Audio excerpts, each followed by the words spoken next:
नमस्कार, ज्योतिष और वास्तु के चैनल में आपका स्वागत है। फ्रेंड्स, आज हम वास्तु के अंदर ईशान कोण के बारे में बात करेंगे। आजकल सभी लोग फ्लैटों में रह रहे हैं या खुद का मकान बना रहे हैं। वास्तु की थोड़ी बहुत जानकारी हर व्यक्ति को है, परंतु फिर भी मास्टर बेडरूम की जो व्यवस्था होती है या वो किस दिशा में बनना चाहिए, इसके बारे में हम कई बार गलती कर देते हैं।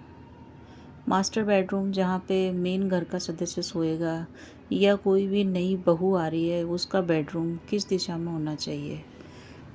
तो अगर आपका बेडरूम ईशान कोण में है तो वो शास्त्र के हिसाब से बहुत ही अशुभ दिशा होती है। अगर आपका बेडरूम ईशान कोण में है, ईशान कोण वो प्लेस होता है फ्रेंड्स, जहाँ पे नॉर्थ और ईस्ट की डायरेक्शन मिलती है। तो नॉर्थ और ईस्ट की डायरेक्शन जो मिलती है वो ईशान कोण कहलाता है।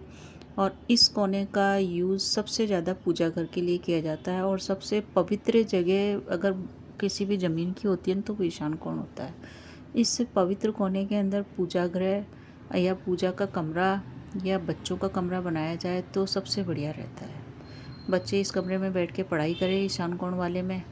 कई बार कुछ लोग ईशान कोण में ड्राइंग रूम की व्यवस्था भी कर लेते हैं, जिनका ईस्ट फेसिंग मकान होता है, वो भी ठीक है। परंतु अगर आप ईशान कोण वाले कमरे को बेडरूम बना रहे हैं तो ये शास्त्र के हिसाब से बिल्कुल भी शुभ दिशा नहीं है। ये बहुत ही पवित्र स्थान होता है। यहाँ पे बेडरूम बनाना पति पत्नी के जोड़े का, कपल का यहाँ पे रहना अशुभ परिणाम लाएगा। अब ईशान कोण में अगर आपका बेडरूम है, चाहे आपका एक कमरे का मकान हो, बहुत बड़ा मकान हो या फ्लैट हो, अगर आपने ईशान कोण वाले कमरे को बेडरूम बनाया है तो उसके दुष्परिणाम किस टाइप से आएंगे फ्रेंड्स, ये सुनिए आप। कि ईशान कोण में बेडरूम बनाने से सबसे पहले उस कपल का, जो भी जोड़ा उसमें रह रहा है पति पत्नी का, उसकी बुद्धि थोड़ी सी ख़राब होएगी। पहले तो उसकी बुद्धि ख़राब होएगी, उसको डाउट आएगा उसके दिमाग के अंदर और उसकी मति भ्रम हो जाएगी, यानी कि उसकी बुद्धि भ्रष्ट होएगी। और धीरे धीरे ये विवाद का रूप जन्म लेगी। और ये विवाद कई बार इतना बढ़ जाएगा कि पूरा परिवार उन विवादों से प्रभावित होगा, यानी कि घर की सुख शांति सब समाप्त हो जाएगी। तो ईशान कोण का बेडरूम बहुत ही अशुभ परिणाम लेके आता है। जो व्यक्ति उस घर में कमरे में बैठता है, उठता है, ईशान कोण के अंदर बेडरूम बना के और पति पत्नी के रूप में रहता है, उसको तो परिणाम भोगने ही पड़ते हैं। बाकी और भी जो परिवार के सदस्य हैं उन पे भी इस वाद विवाद और कलह का असर पड़ता है और उनका कैरियर भी उससे प्रभावित होता है। तो ईशान कोण में हमको कभी भी बेडरूम नहीं बनाना चाहिए। अगर आप ईशान कोण में बेडरूम बनाएंगे तो विवाद बढ़ता जाएगा और घर की शांति भंग होगी।